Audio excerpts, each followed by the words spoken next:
All right. All right. We are now back into Mark chapter 7. And there is an overflow room. There is rooms if you decide, that you need to announce more things or whatever. Feel free to announce them in the overflow room. All right. But I'm going to put this slide up here again, okay? And just going to give another just 2-minute quick overview of this, because this is one that I'll put up repeatedly over time, once in a while, and this connects so many things. So many things go through this. So look up at the slide, and this is really the paradigm of holiness. This will help you understand holiness, because we tend to think of God as all sorts of things. We don't really understand holiness. On the left side of the screen, you have that which is holy. Kadosh is holy. On the right side, you have that which is common. They are separated by a stark line right down the middle. Okay, the two are separate, okay? God is holy.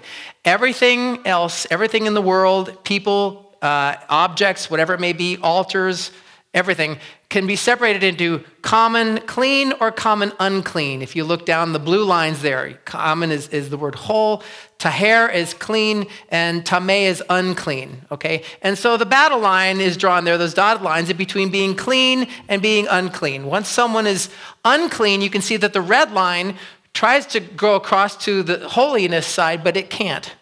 That which is unclean cannot cross over to become to holiness, because it's simply unclean, and it will be destroyed. That's what happens when something's unclean comes into contact with holiness, with God's holiness. However, that which is clean, taher, can be called over to the presence of God and sanctified, kadesh, and become holy. Okay, so that's why the battle line is in between holiness, or cleanliness and uncleanliness all the time. Because again, if something's unclean, it's in danger of destruction if it goes near to the Lord. Because sinful man cannot approach a holy God in our uncleanness. Okay, but however, if something is clean, then God can call that person close. Right now, something which is holy can also be profaned. An object like an altar, halal, and it can also become polluted, hanef, down into the unclean category and become corrupt, okay? So that can happen.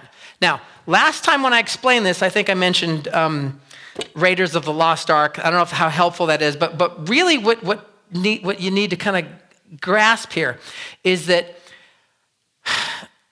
the ancient Israelites, ancient Adonai worship was comprised of a whole sacrificial system that would allow the priest and allow the people of God who are sinners to come close to a holy God, and that his actual, tangible, in some ways visible presence was manifest there among the people in his holiness, which is dangerous. But so understand, the Raiders of the Lost Ark, cartoonish thing aside, the reality when Moses came before the burning bush, he had to take off his shoes because the ground was holy ground. And then during the Exodus, the children of Israel followed out with a cloud by day, remember this, and a pillar of fire at night, right? And when they were given the law itself, it was on Mount Sinai. There was a big cloud. They couldn't approach, they couldn't even touch the mountain. And when Moses had the tabernacle built, he himself could not enter it because holiness is deadly. Holiness is dangerous. And the actual somehow visible, tangible, manifest presence of God was in that temple and was in that cloud above that ark. Same thing when Solomon built a temple. There was a presence of God in there. And then, of course, the first temple was destroyed by the Babylonians, and a second temple was built. What happens is, however, God's manifest presence does not end up in that second temple, because in the book of Ezekiel, God removes his presence from the temple. So by the time we get to Jesus, it's just a big empty husk.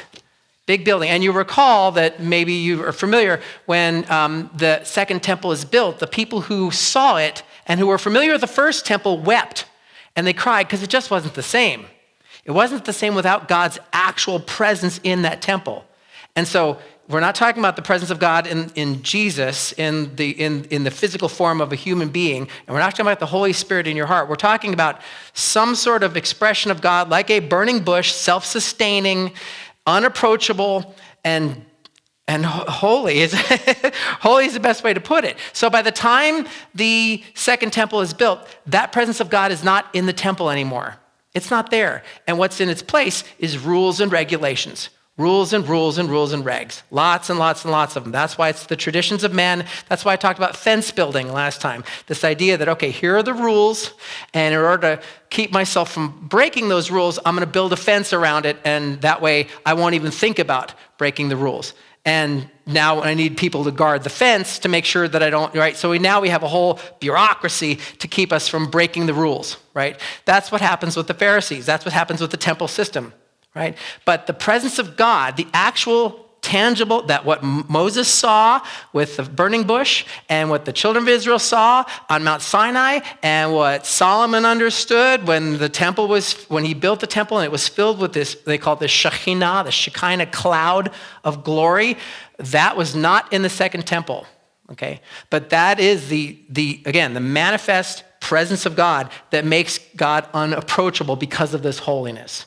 That's what this is all about, okay? So now with that in mind, what we saw last time was right here, Mark 7, verse 20 to 37. Jesus is turning the corner on the Pharisees at this point. He's been patient. He's pretty much he's had it with them at this point. He says he went on, and he explains what comes out of a man is what makes him unclean. This is the uncleanness that prevents a person from approaching God. Right? For from within, out of men's hearts come evil thoughts, sexual immorality, theft, murder, adultery, greed, malice, deceit, lewdness, envy, slander, arrogance, and folly. All of these evils come from inside a man, and make a man unclean. So he's talking about the fact that if a person is unclean inside their heart, that's what God's looking at. He's not looking at the food, right? He's looking at the state of the heart.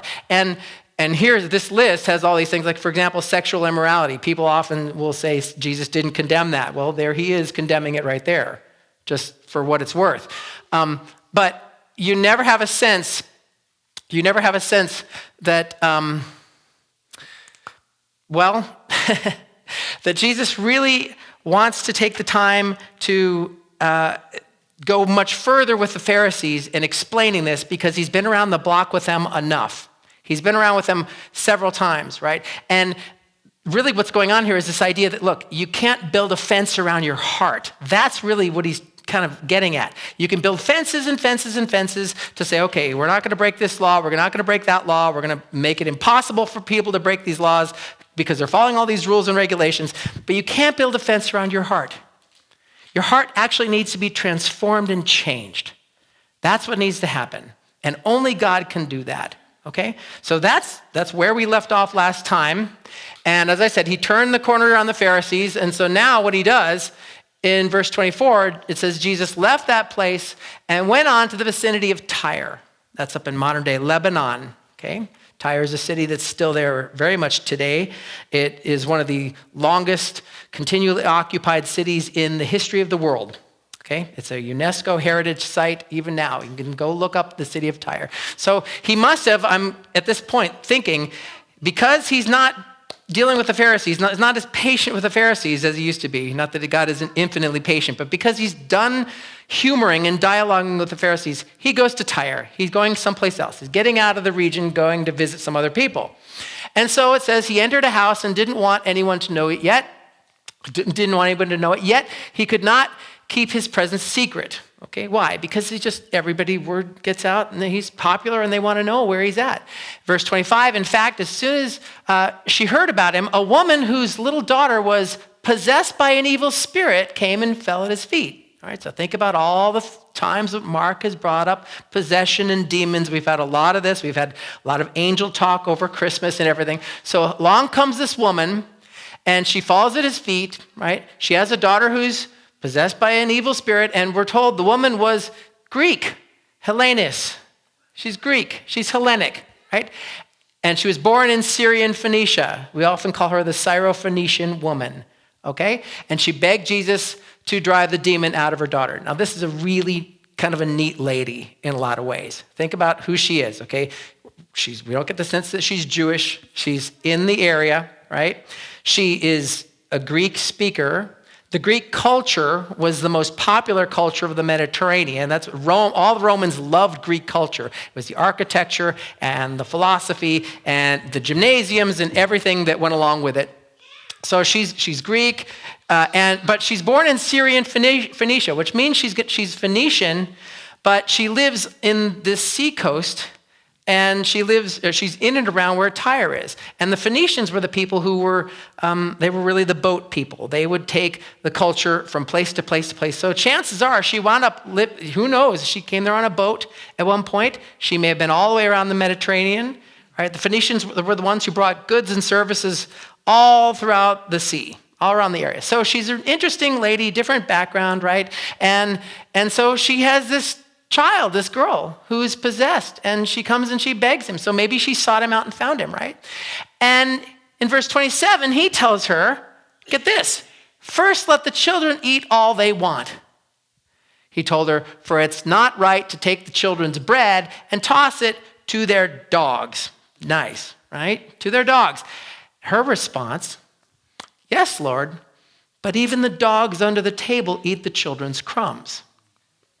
Then he told her, well, for such a reply, you may go. The demon has left your daughter.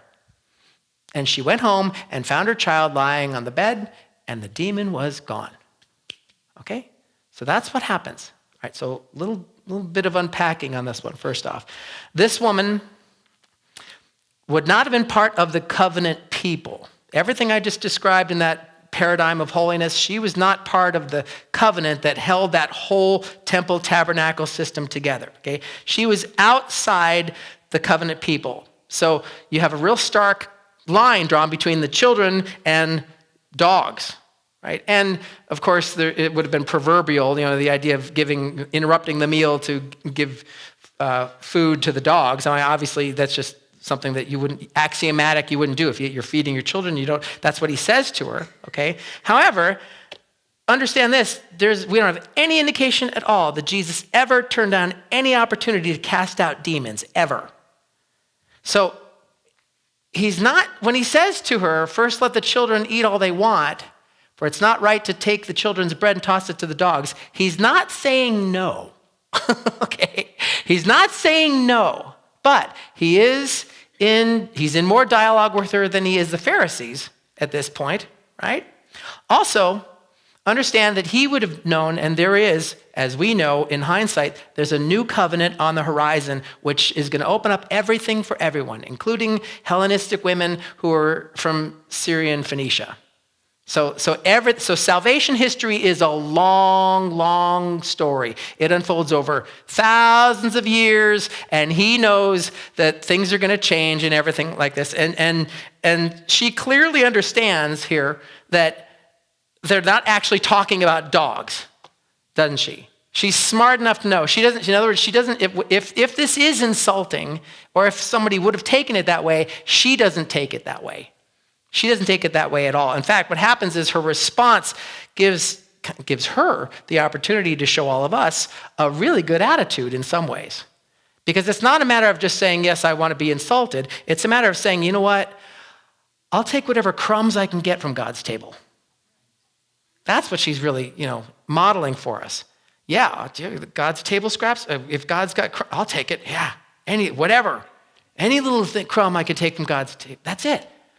And Jesus says, that's a really good answer right there. You get the sense that he wanted to have the talk with her so that this, it could all be shown as an example to us. We can, okay, look at that. And notice key here, especially for Mark's writing, that you don't have him doing anything ceremonial. There's no ritual. He just says she's freed from the demon. It's done. It's already done. It's already done, right? He's already left her. And so she goes home, and the girl's fine, right? Note that Jesus, all he does is says, yep, done. That's all he has to say. He doesn't have to do anything else. Well, what happens next then is this.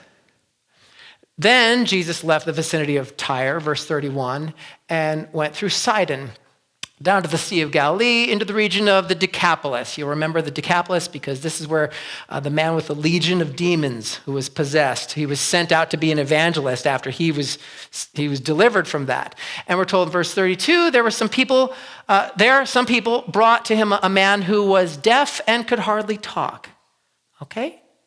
Who knows what his condition may have been? We might diagnose it with brain tumor, cancer, who knows what. And they begged him to place his hand on the man. Right? So here's our friend, please help him. Right? He's in the Decapolis. Everybody knows about him, right?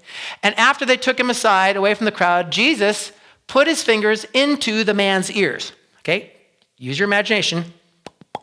Puts his fingers into the guy's ears. Then he spit. The word there is patuo in Greek.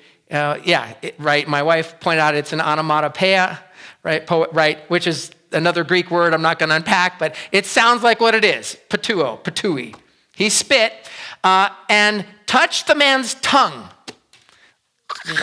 Right? Yeah, right. He looked up to heaven with a deep sigh and said to him, Ephatha, which is Aramaic, which means be opened. And at this, the man's ears were open, his tongue was loosed, and he began to speak. And Jesus commanded, wait. You're thinking, he spit and touched his tongue? What? Well, we'll get back to that. So, what happens, however, is the man is delivered, right? Now, why did he touch his tongue like that? Why did he do? Notice what he did with the woman whose daughter was possessed. He didn't have to, he just said it's finished. In this case, he does this whole thing. The ears, the spit, the tongue, right? Whole thing.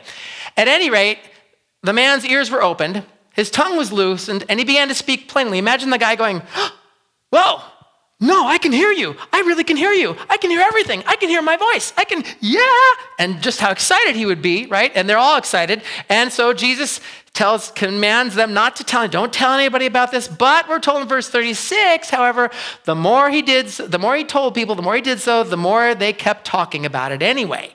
Right? And that's been going on the whole time through this gospel, is that he's telling, okay, but don't tell anybody, right? And remember the guy, he told him, go and do the sacrifices in Jerusalem as a testimony so that they'll know. And he said, okay, and did the opposite. He just went and told everybody about it, because this is what people are doing through the whole gospel. You want to note that to yourself.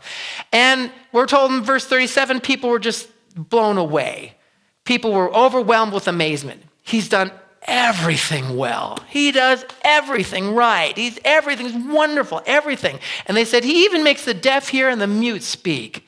Where did we get someone like this? What a wonderful man.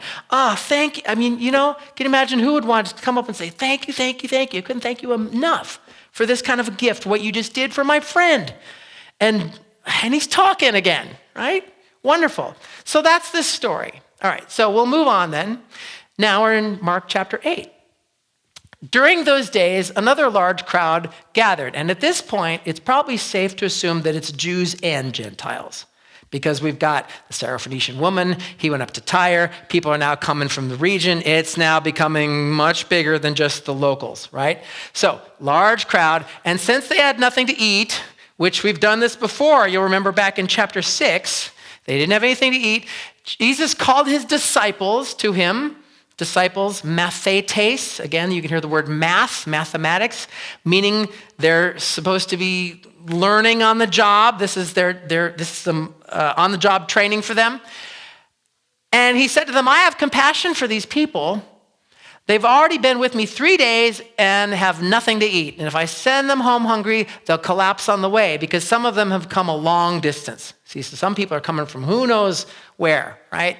They come from a long way. And his disciples answered, but we're in this remote place. Can anyone get enough bread to feed them? And Jesus said to them, how many loaves do you have? And they said 7. Okay. And this should all sound very familiar, because you saw back in chapter 6, right? We had the feeding of 5,000 people, right? And so moving forward, here's what happens. He told the crowd to sit down on the ground.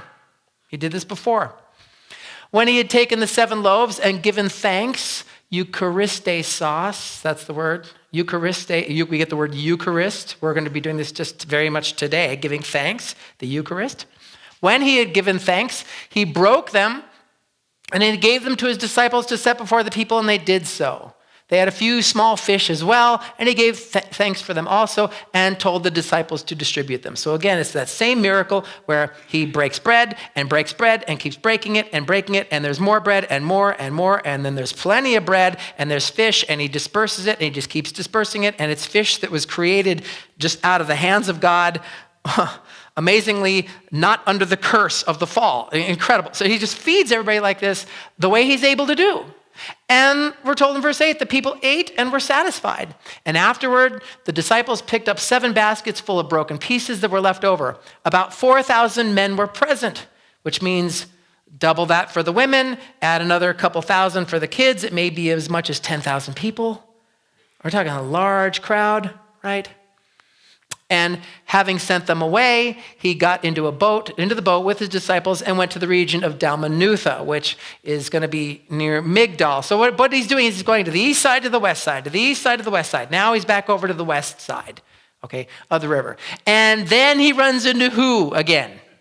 The Pharisees, okay? Now remember what he's doing with the Pharisees. For a long time, he was very rabbinical. And he would he'd answer a question with a question, and he would have a running dialogue. Last time we saw this, he decided, I'm not doing this with you anymore. You're hypocrites. You're focusing on the rules and regulations of men more so than the truth of God. And so the Pharisees came, and they began to question Jesus to sozeteo him, to test him. And more accurately, they came to dispute with him. So they came to really forcefully let him know what their opinion was and not seek any kind of resolution to their differences, basically. They came to argue and fight with him. They came for that reason. They're not trying to sincerely understand what he's about. They're trying to beat him up verbally. And so they come to dispute, and they asked him for a sign from heaven. Right? Now, all 4 Gospels deal with this. And he responds in Mark's. In Mark's, it says he sighed. And just imagine what kind of sigh that is. And he said, why does this generation ask for a miraculous sign? I'll tell you the truth, no sign will be given to it. In Matthew and in Luke, he says, no sign will be given except for the sign of Jonah, which leaves interpreters to say, okay, why the sign of Jonah? Possibly because Jonah was eaten by the fish and down into the ocean, which is symbolic of death, and then came out. So death, burial, resurrection, this sort of thing. And that's maybe the sign that he's talking. No sign is going to be given to you except for death, burial, and resurrection. Pretty heavy. So what happens is then he left. He left him. Okay, boys, that's it. Not another word. And he got back in the boat and crossed back again to the other side. So he's going back to the east, back to the west, back to the other side, right? And he's not having a running talk with the Pharisees. However, once he's in the boat, verse 14, we're told now the disciples had forgotten the mathetes, the ones who were doing the on-the-job training, because this is really what this is about. The disciples who were supposed to be learning about this had forgotten to bring bread except for 1 loaf that they had with them in the boat. And Jesus said to them, be careful. He warned them, watch out for the yeast of the Pharisees and Herod. The yeast of Pharisees and of Herod. And yeast, if you know, it saturates, is the idea. Like a drop of food coloring in a glass of water. It permeates the whole thing, is the idea. So he's saying, watch out for the yeast, the permeating, the saturating yeast of the Pharisees and of Herod. And of course, we've talked about, the Pharisees are the religious establishment and Herod is the political establishment. This is analogous to church and state, or even synagogue and state is the idea. The religious authorities and the political authorities. And so he says, watch out. And they're trying to kill him, by the way, because the Pharisees have gone and they've allied themselves with the Herodians and said, we need to get rid of this guy. He's a threat. So he's got both prongs coming at him, right? And he knows this. But the disciples hear this warning and they discuss it with one another and they said, it's because we didn't bring bread. He's talking, it's because we should have brought we only have 1 loaf of bread. Jesus, aware of their discussion, he asks them, it's a question, why are you talking about having no bread? Why are you talking about? He can hear that they're in this little boat. How does he not know what they're talking about, right? Why are you talking about having no bread? And get this. Do you still not see or understand? Do you not get it, guys? Are your hearts hardened? Do you have eyes but fail to see, and ears but fail to hear, and don't you remember? Right now, we've been going through this book long enough. What is it that has eyes that can't see and ears that cannot hear? According to Isaiah, anybody? We're all really happy to make announcements, but I know you know. It's the idols. The idols. They have eyes, but they can't see. They have ears that can't hear. They have mouths that can't speak. They have stony hearts. Why? Because they're just stone. That's it. And in Isaiah, what happens to the people who embrace idolatry? They become like the idols. They become like the idols they worship. You get to the point where your heart is just hardened and as stone, and so your eyes can't see.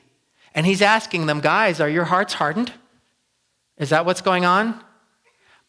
Do you have eyes that can't see like these statues? Do you have ears that fail to hear? Is that what's going on? Are you not getting it? And last question for you, what is it that's behind the idols in Mark's gospel? Demons, right? So Mark puts it all together in that's how he's tying it all together. Demons, idolatry, the whole thing. And that's the instructions, right? So now he's not just rebuking them. This is more of an appeal than a rebuke from Jesus, because he says, look, when I broke, in verse 19, when I broke the 5 loaves for 5,000, how many baskets full of pieces did you pick up? And the disciples, 12. Good, 12, all right? And when I broke the 7 loaves for the 4,000, how many baskets full of pieces did you pick up? And they answered, 7. And he said to them, do you still not understand? It's like, again, it's not one of these, he's not scolding them so much as he's, please understand this. Please hear this. Please get this, right? You don't want to be one who has a heart of stone, and therefore eyes that can't see, ears that can't hear, like one of these idols. You don't want to be like that. And the thing about it is that when we put our trust in God, in Jesus, that's when we do see. That's when our eyes are open. That's when we do have ears to hear. That's when, oh, got it, right? So here's what happens next. Verse 22. They came to Bethsaida, and some people brought a blind man, okay? A blind man, and begged Jesus to touch him. And so verse 23, look what he does. He took the blind man by the hand and led him outside the village. And when he had spit, patuo, on the man's eyes, yes, and put his hands on him, Jesus said, do you see anything? And he looked up and said, I see people. They look like trees walking all over the place. They look like trees. And once more, Jesus put his hands on the man's eyes, and then his eyes were open, his sight was restored, and he saw everything clearly. And then Jesus sent him home saying, don't go into the village, right? So he does it again. Okay, so what's up with the spitting? In John chapter 9, Jesus also heals a man by spitting in the ground and making mud and putting on the guy's eyes and then telling him to go wash in the pool of Siloam. Okay, so we've seen it twice here in Mark. What is it that's going on? Well, okay, because as you saw with the Syrophoenician woman, he didn't have to do any of this. He could have just said, yeah, you're healed. He didn't have to do any mud, spit, or anything like that. None of this stuff at all, right? So most of the commentators try to avoid this one. They go, it is, we don't want to say it's gross, but it kind of is gross. And I would say, first off, don't go trying this, okay? If you're watching this video, don't take it upon yourself to do something, we're not called to do this, okay? And a lot of people will say things like, well, maybe saliva had healing properties back then, but that's really not too helpful either, especially if you're in the medical, if we've been through COVID, you don't want, you just know better, right? Okay, so what's going on? it's tied to the idolatry thing. It's tied to the idolatry thing because what he's doing would have been something that those people at that time would have seen hundreds, if not thousands of times. There's a whole idol industry where you have a man who's making an idol. And he gets clay and he chisels the stone and then he spits on it and puts it together. And by the time he's all done with his idol and he's ready to take it to the marketplace, he does a little sort of an incantation or a ceremony, puts his fingers in its ears, pop, pop, rubs its eyes, touches the tongue and everything. And then it's ready to be, and says, okay, it can see, it can hear. There you go. Here's your idol. That'll be $150. That's the idea. So what he's doing is he's specifically imitating something that they would have seen over and over and over among the idol makers and showing them that here's what God can do to human beings who are made of clay. Let me, fix your eyes and your ears and your everything, your tongue, how you doing? Okay, good. Can you see now? Good. Everybody would have seen him doing that and said, look what he's doing. He's doing what those guys do right? And so it's all tied into this idea of not having a heart of stone, having eyes that can see, ears that can hear, and not being like the idols. It's all tied in there. Yes?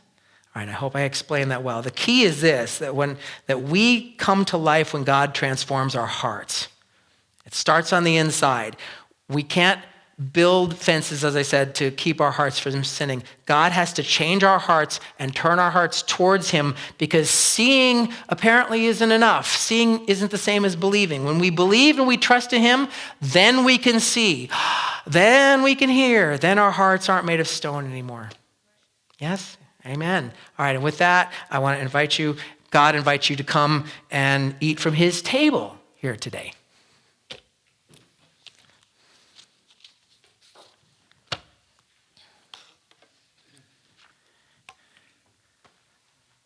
As the ushers are coming forward, I invite you to turn your hearts towards him, do some internal inventory.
On the night Jesus was betrayed, he took the bread and he said, "This is my body broken for you.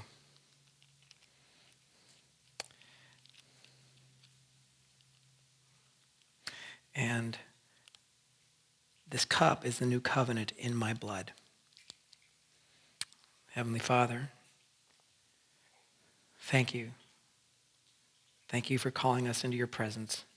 Thank you for sanctifying us and making us holy by the power of your Son, Jesus.